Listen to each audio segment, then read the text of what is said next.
नमस्कार दोस्तों, एम्प्लॉय खबर चैनल के एक और नए वीडियो में आपका स्वागत है। नेशनल एजुटेशन कमेटी एनएसी और एनएसी के चीफ कमांडर अशोक राउत जी की ओर से दिनांक 28/4/2023 को एक पत्र केंद्रीय भविष्य निधि आयुक्त केंद्रीय भविष्य निधि संगठन नई दिल्ली के नाम लिखा गया है, जिसमें पहले के जो पत्र यहाँ पर दिए गए हैं, पहले के जो निवेदन किए गए हैं उनको भी संलग्न किया गया है।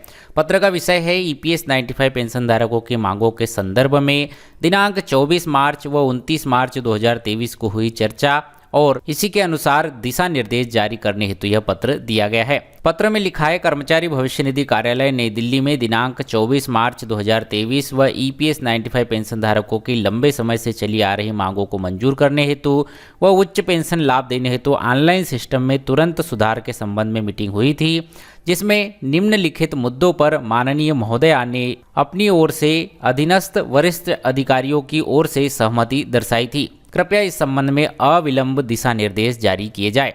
बैठक में हुई चर्चा के बारे में यहाँ पर बताया गया है कि सभी ईपीएस 95 पेंशन धारक व उनके जीवन साथी को फ्री मेडिकल सुविधा पर बात हुई थी। न्यूनतम पेंशन को 1000 रुपये से बढ़ाकर 7500, उसमें महंगाई भत्ता से जोड़ने का ठोस कार्रवाई करने का भी आश्वासन मिला था।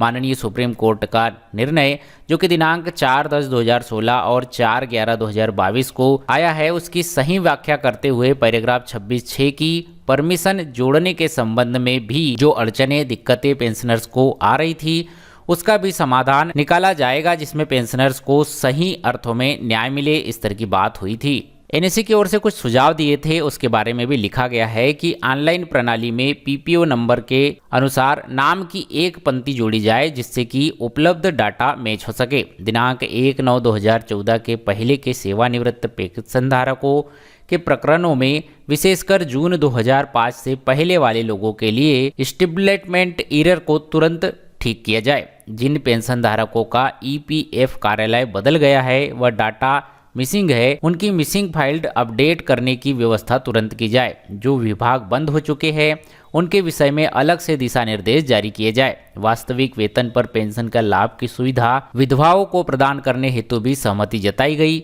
और इन संबंध में कुछ विशेष निवेदन यहाँ पर किए गए हैं। ऑनलाइन सिस्टम में दिनांक 1/9/2014 के पूर्व या बाद के सेवानिवृत्त पेंशन धारकों को संयुक्त विकल्प फॉर्म एडिट करने की सुविधा प्रदान की जाए।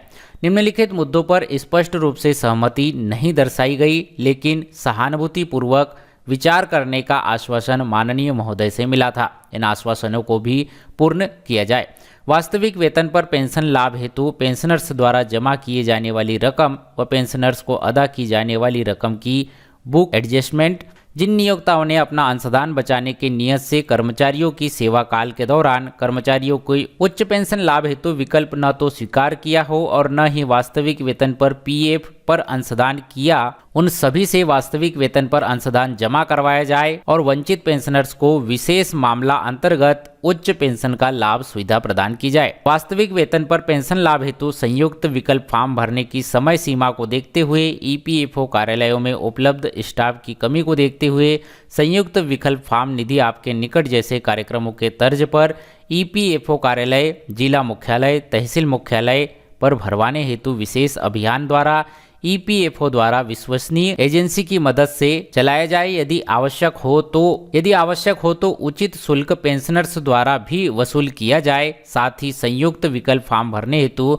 ऑनलाइन व ऑफलाइन दोनों सुविधाएं उपलब्ध कराई जाए। महोदया, यह भी निवेदन है कि संयुक्त विकल्प फॉर्म भरने की अवधि भी 1 माह के लिए तुरंत बढ़ाई जाए। माननीय महोदया, यह अनुरोध है कि ईपीएस 95 पेंशनर्स इन मुद्दों को न केवल वित्तीय मामले के रूप में देखा जाए बल्कि इन्हें गंभीर सामाजिक व सांस्कृतिक आयाम भी है। हम अंत में यह भी करना चाहते हैं कि हम समाधान का ही हिस्सा बनना चाहते हैं, न कि समस्या का। आपसे निवेदन है कि आप स्वयं इस गंभीर विषय पर विशेष ध्यान देकर दिशा निर्देश जारी करें, जिससे ईपीएस 95 पेंशनर्स को न्याय मिल सके। न्याय की प्रतीक्षा में ईपीएस 95 पेंशनर्स की ओर से कमांडर अशोक रावत और इसकी प्रतिलिपि यहाँ पर अतिरिक्त केंद्रीय भविष्य निधि आयुक्त और क्षेत्रीय भविष्य निधि आयुक्त कार्यालय को भी यहाँ पर भेजी गई है। तो इस तरह से EPS 95 पेंशन धारकों की हायर पेंशन के मुद्दे, न्यूनतम पेंशन के मुद्दे, ऑनलाइन फॉर्म भरने में आ रही समस्या और जो लास्ट डेट यहाँ पर 3 मई की है उसे जो है 1 महीने के लिए और आगे बढ़ाने के संबंध में NSE के राष्ट्रीय अध्यक्ष कमांडर अशोक राउत जी की ओर से केंद्रीय भविष्य निधि आयुक्त कर्मचारी भविष्य निधि संगठन नई दिल्ली को एक पत्र 28/4/2023 को यहाँ पर लिखा गया है। आई होप ये वीडियो जानकारी आपको पसंद आई होगी। ये वीडियो जानकारी आपको अच्छी लगी हो तो वीडियो को लाइक शेयर, चैनल को सब्सक्राइब कीजिए। मिलते हैं आपसे अगले वीडियो में, तब तक के लिए जय हिंद, वंदे मातरम।